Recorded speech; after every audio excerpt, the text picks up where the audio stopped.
नमस्कार मित्रों, दर्पण क्लासेज के YouTube चैनल पर आपका हार्दिक अभिनंदन। मैं हूं आकाश मीणा।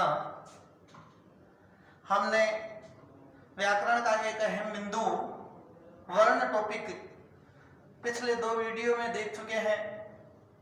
आज उसी टॉपिक को पूरा करते हुए तीसरा वीडियो बनाने जा रहा हूं। मित्रों, हमने व्याकरण का सबसे अहम बिंदु वर्ण देखा था। पिछले 2 वीडियो में हमने देखा वर्ण के 2 प्रकार, स्वर और व्यंजन। इसके अलावा स्वर तंत्रिकाओं में कंपन के आधार पर वर्ण के 2 भेद, घोष और अघोष। इसके अलावा प्रियतन के आधार पर अथवा प्राण वायु के आधार पर अथवा श्वास वायु के आधार पर व्यंजन के 2 भेद, अल्पप्राण और महाप्राण। इसके बाद में देखा होठों की गोलाई के आधार पर स्वर के 2 भेद, वर्ताकार और अवर्ताकार स्वर। जिह्वा की क्रियाशीलता के आधार पर स्वर के 3 भेद, अग्र, मध्य, पश्य स्वर। मुखाकृति के आधार पर स्वर के 4 भेद, संवृत, अर्ध संवृत, अर्ध विवृत और विवृत स्वर। मित्रों, इसके बाद में हमने देखा वर्णों का उच्चारण स्थान। आज जो हम देखने जा रहे हैं शब्दकोश के अनुसार वर्णों का क्रम।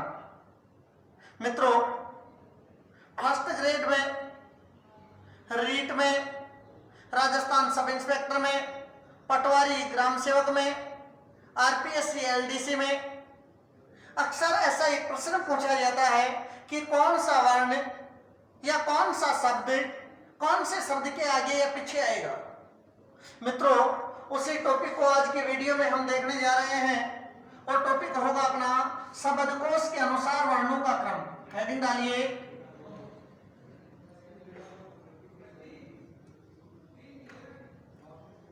शब्दकोश के अनुसार वर्णों का क्रम है।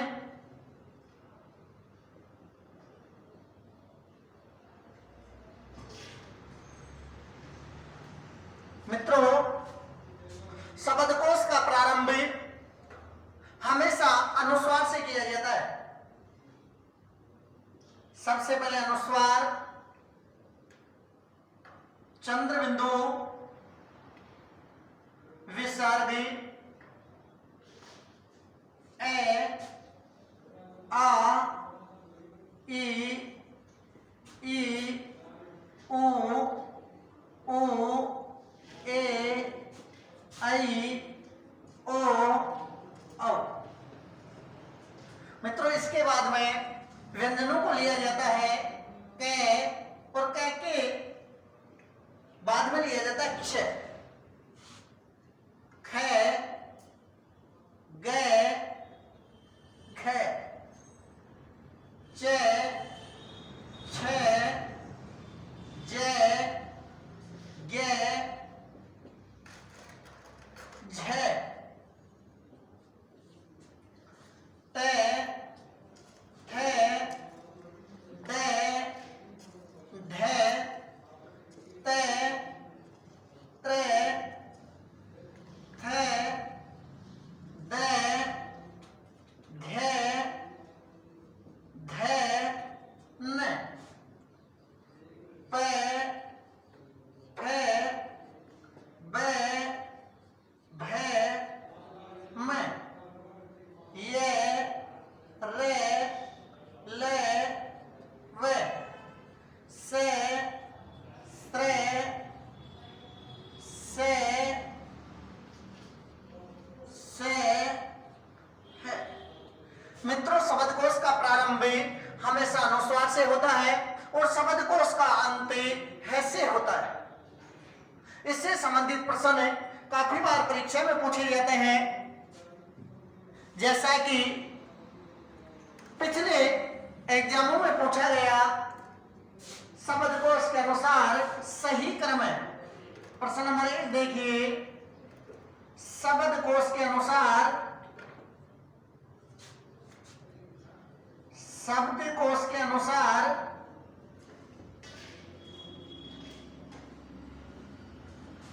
सही क्रम है। सही क्रम है मित्रों, अक्सर जो कंपटीशन में पूछे जाते हैं आपको याद रखना है ये क्रम याद रखना है। और परीक्षा में अक्सर पूछा जाता है, ए ऑप्शन बनाएगा क्षय त्रय ज्ञ, बी ऑप्शन होगा क्षय ज्ञ और त्रय, सी ऑप्शन होगा त्रय क्षय ज्ञ और डी ऑप्शन होगा ज्ञ क्षय त्रय। मित्रों, ये जो क्रम है ये वर्णमाला का क्रम है, जबकि प्रश्न में पूछा गया है कि शब्दकोश के अनुसार कौन सा क्रम सही होगा। जैसा कि अपने बोर्ड पे देखा है, सबसे पहले ये क्षय आएगा, इसके बाद में ज्ञ आएगा, इसके बाद में त्रय आएगा। तो सही क्रम होगा शब्दकोश के अनुसार क्षय ज्ञ त्रय। प्रश्न नंबर 2 आ सकता है ऐसे ही, शब्दकोश के अनुसार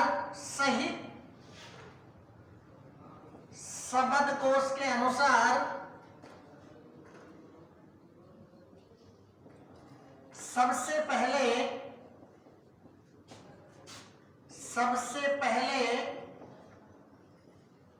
कौन सा वर्ण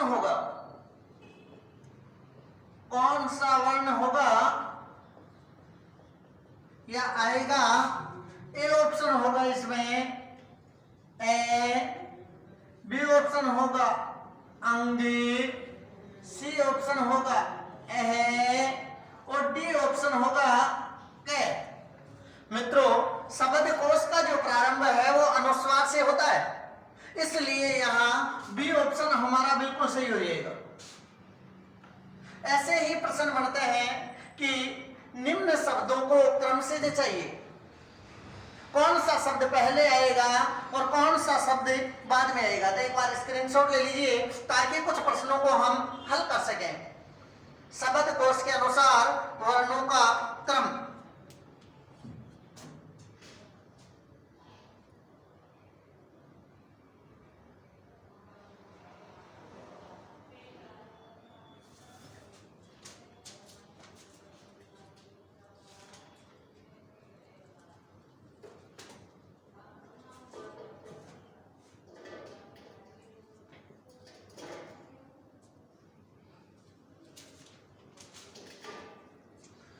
मित्रों, इसी प्रकार से कई बार प्रश्न पूछा जाता है कि ज्ञान शब्द किसके बाद में आएगा।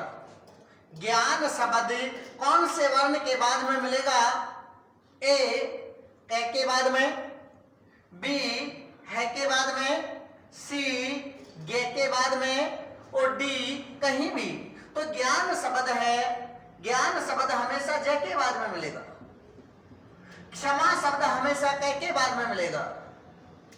तो इस टाइप के कई बार परीक्षा में प्रश्न पूछे जाते हैं। जैसा कि नेक्स्ट प्रश्न हम देखेंगे,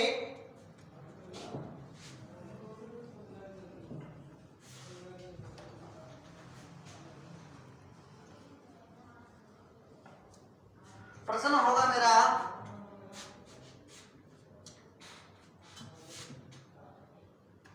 कंगन, कंचन, कमल, अमल और कांच, इन शब्दों को क्रम से जचाइए। कौन सा शब्द सबसे पहले आना चाहिए, क्रम क्या होगा इनका। प्यारे मित्रों, अनुस्वार से प्रारंभ होता है। यहां अनुस्वार 2 वर्णों के दिखाई दे रहा है, यहां अनुस्वार 2 वर्णों के दिखाई दे रहा है। तो हम यहां क्या लेते हैं, यहां 2 नंबर पे ग है और यहाँ 2 नंबर पे च। तो अभी शब्दकोश में हमने देखा कि कौन सा वर्ण आएगा, ग आएगा। तो 1 नंबर पे हो जाएगा हमारा कंगन, 2 नंबर पे हो जाएगा कंचन,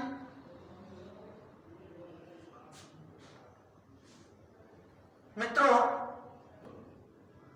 1 नंबर पे जो हमारा होगा वो देखो ए है, ए का प्रारंभ करेंगे, इसका मतलब 1 नंबर पे होगा अमली, 2 नंबर पे होगा कंगन, 3 नंबर पे होगा कंचन और 4 नंबर पे होगा कमल और 5 नंबर पे होगा कांच। फिर से देखेंगे अपन, जैसे एक उदाहरण है हमारा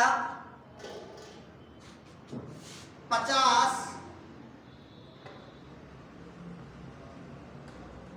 25, 15 और 55। इनको क्रम से जचाएंगे। मित्रों पै सब में कॉमन है, पै सब में कॉमन है।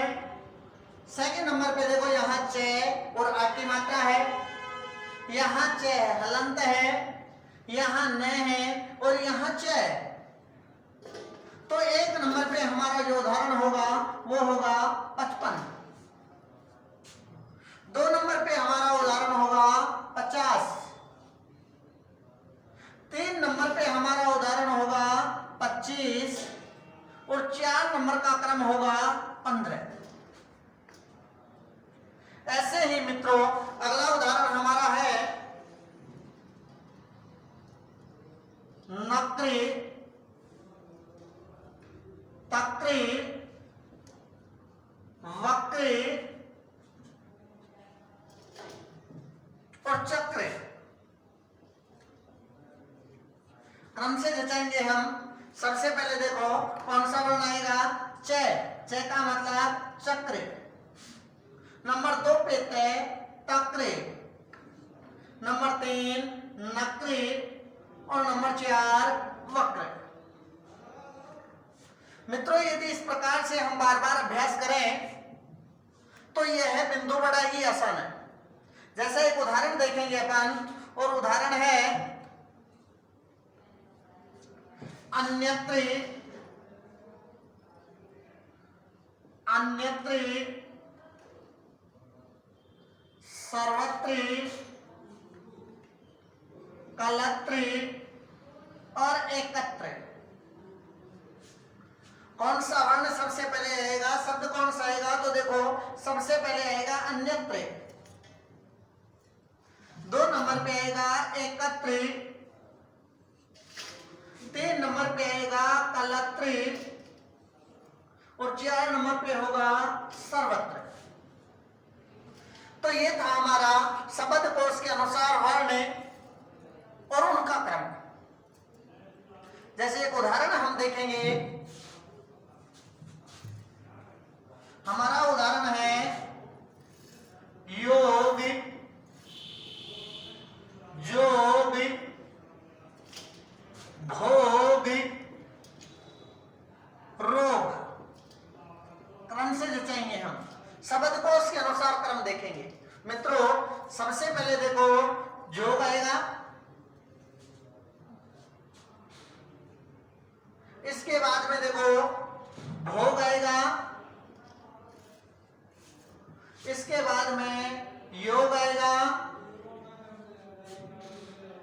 और इसके बाद में आएगा रोग आएगा। तो ये था शब्द को, स्क्रीनशॉट ले लीजिए ताकि हम नेक्स्ट बातें लिखें। शब्दकोश के अनुसार वर्णों का क्रम।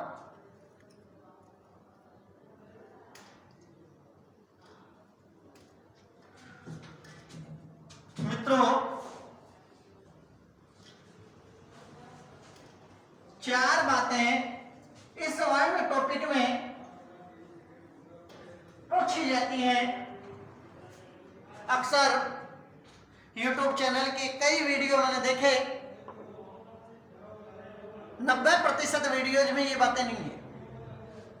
राजस्थान सब इंस्पेक्टर में 2011 में एक प्रश्न आया कि निम्न में से कौन से शब्द में द्वित्व का प्रयोग नहीं हुआ है। मैं प्रश्न लिख रहा हूं, किस शब्द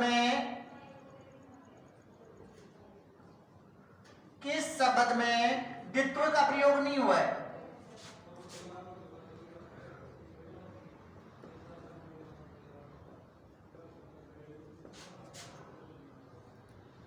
द्वित्व का प्रयोग नहीं हुआ है। ऑप्शन बनाया गया, कुत्ता, बच्चा, सच्चा, वादा। अब जब तक हमारे को द्वित्व का समझ में नहीं आएगा तब तक हम प्रश्न भले ही तुक्के लगा सकते हैं, लेकिन गारंटी से नहीं कह सकते कि हमारा कौन सा आंसर सही होगा, कौन सा विकल्प हमारा सही होगा। और आरपीएससी ने माना था वल्गा। तो हम देखने जा रहे हैं कि व्यंजन युग्म क्या है और व्यंजन गुच्छ क्या है, मुक्ताक्षर क्या है और बुद्धाक्षर क्या है। कई बार परीक्षा में पूछा जाता है कि वृत्तसरी व्यंजन कौन से होते हैं, तो हम देखेंगे व्यंजन युग्मक और व्यंजन गुच्छ।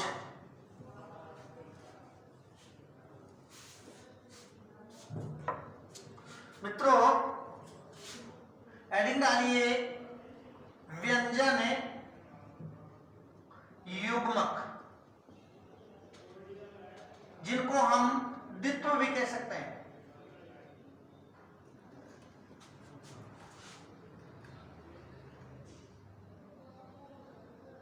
जब दो समान जाति के व्यंजन मिलकर के, जब दो समान जाति के व्यंजन मिलकर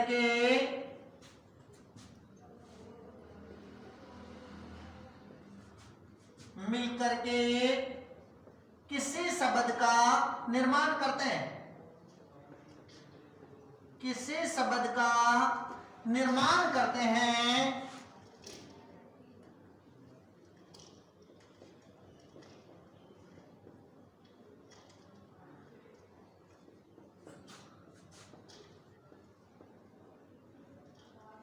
उन्हें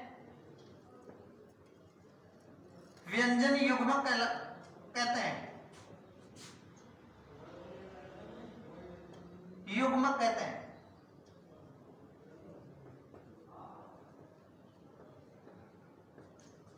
जैसे उदाहरण होगा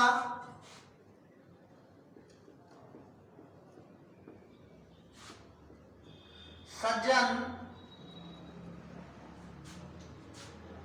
उज्जवल, उल्लेख, सच्चा, उत्तर, उज्जैनी,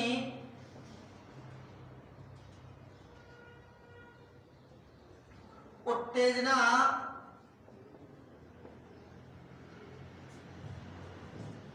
मित्रों यहां ये दो समान जाति के व्यंजन है, यहां भी दो समान जाति के हैं,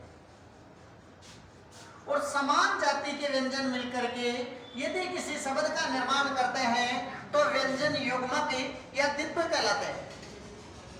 जैसा कि राजस्थान ऐसा ही 2011 में पूछा गया था, व्यंजन गुच्छ।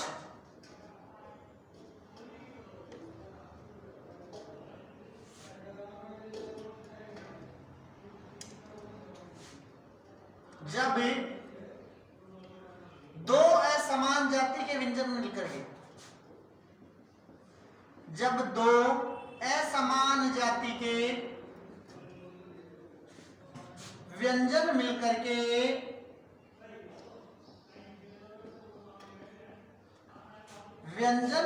के किसी शब्द का निर्माण करते हैं किसी शब्द का निर्माण करते हैं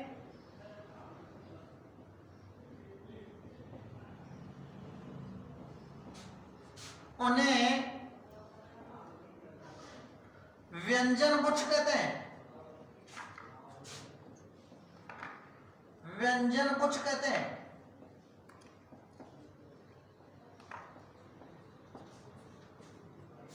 अब व्यंजन गुच्छ के अंदर कौन कौन से आएंगे? जैसे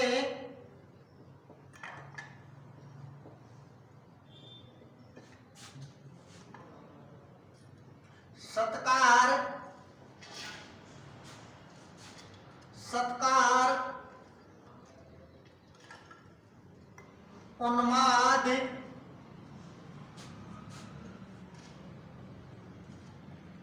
उत्कंठा, उत्पल, उत्पन्न, उत्सर्ग। मित्रों, दो असमान जाति के व्यंजन हैं।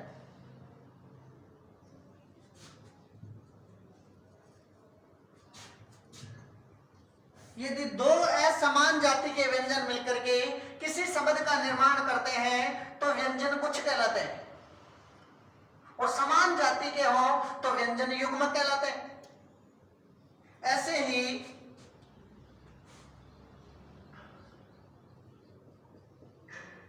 मुक्ताक्षर। मित्रों, मुक्ताक्षर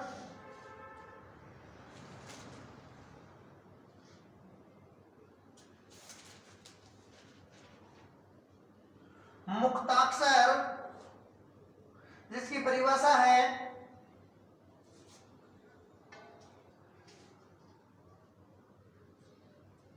यदि यदि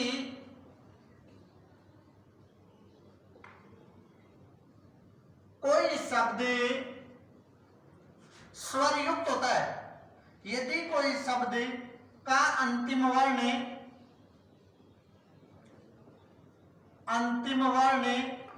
स्वर युक्त हो, स्वर युक्त हो, वह मुक्ताक्षर कहलाता है। मुक्ताक्षर कहलाता है। जैसे किसी का भी नाम ले लीजिए, जैसे नाम लेंगे अपन राम, रहीम, राहुल, कमल,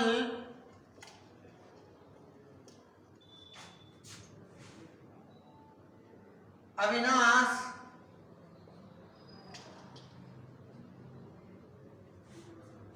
आदि। इन सबका जो अंतिम वर्ण है ये स्वर युक्त है, और स्वर युक्त है तो वो क्या है? मुक्ताक्षर है। ऐसे ही बुधाक्षर।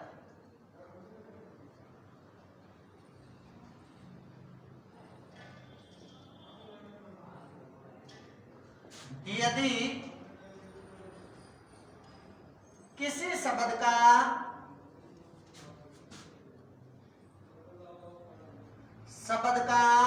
अंतिम वर्ण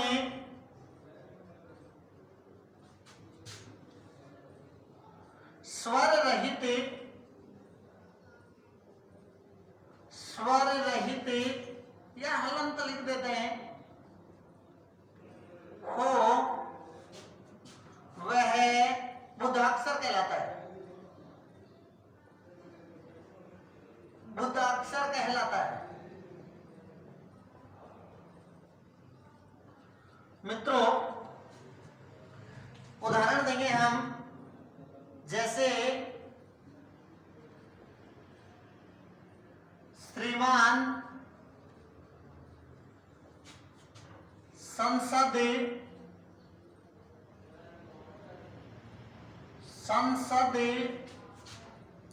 सम्यति जगति। इन सब उदाहरणों में अंतिम वर्ण हलंत है, और अंतिम वर्ण हलंत है तो वो क्या है, बुधाक्षर है। तो ये स्क्रीनशॉट ले लीजिए।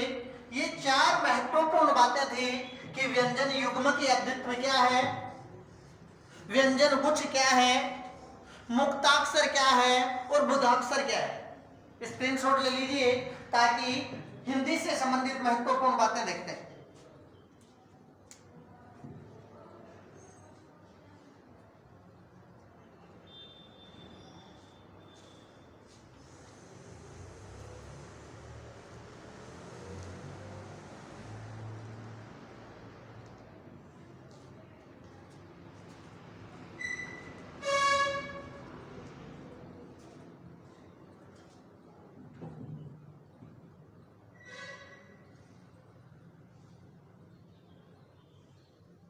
मित्रों, आज के लिए इतना ही।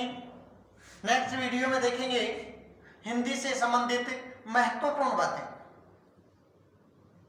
हिंदी से संबंधित महत्वपूर्ण बातें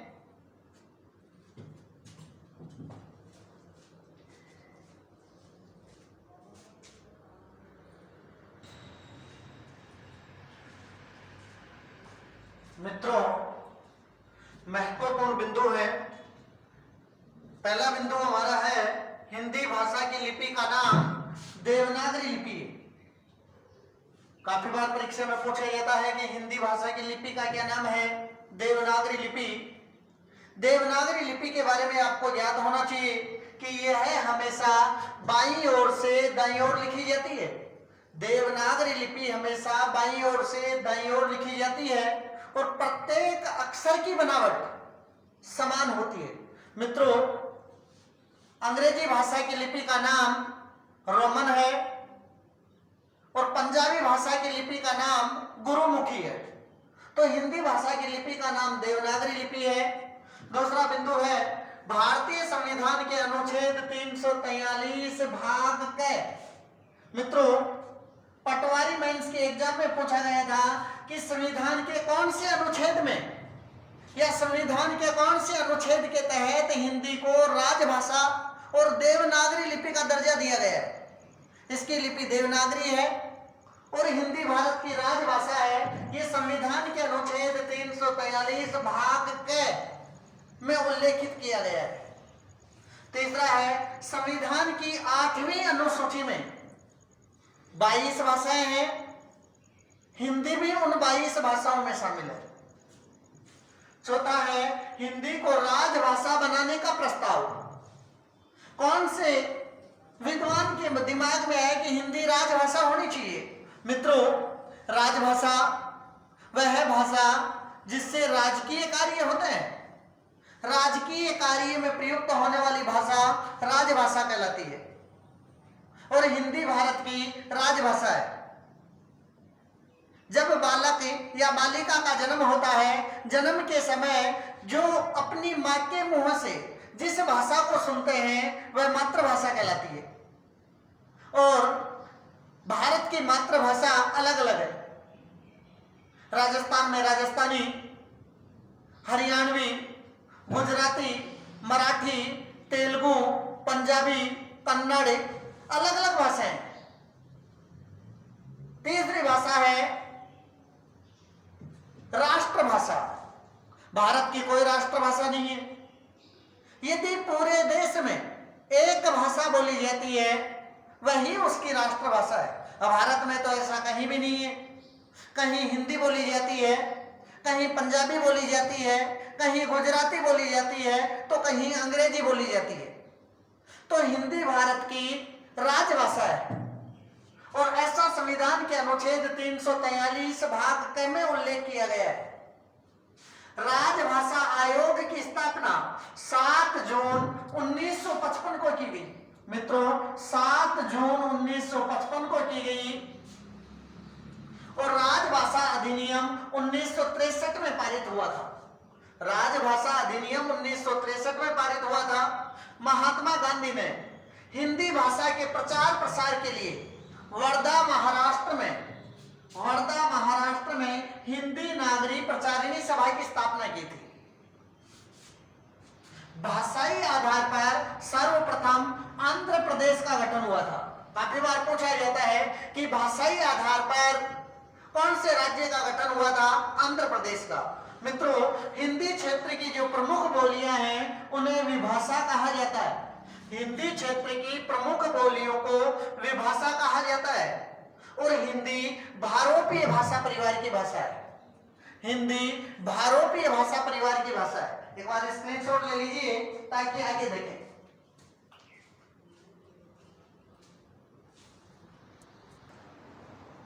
मित्रों,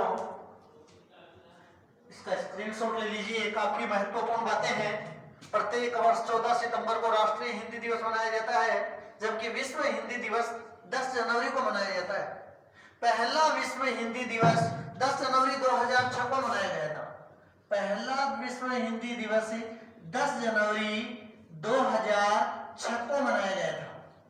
पहला विश्व हिंदी सम्मेलन 10 जनवरी 1975 नागपुर में हुआ था। मित्रों, इसका स्क्रीनशॉट ले लीजिए। और ये जो महत्वपूर्ण बिंदु है, बातें हैं, ये काफी बार परीक्षा में पूछी जाती है। आज के लिए इतना ही। नेक्स्ट बिंदु देखेंगे वाक्य विचार। नेक्स्ट वीडियो कल देखेंगे वाक्य विचार।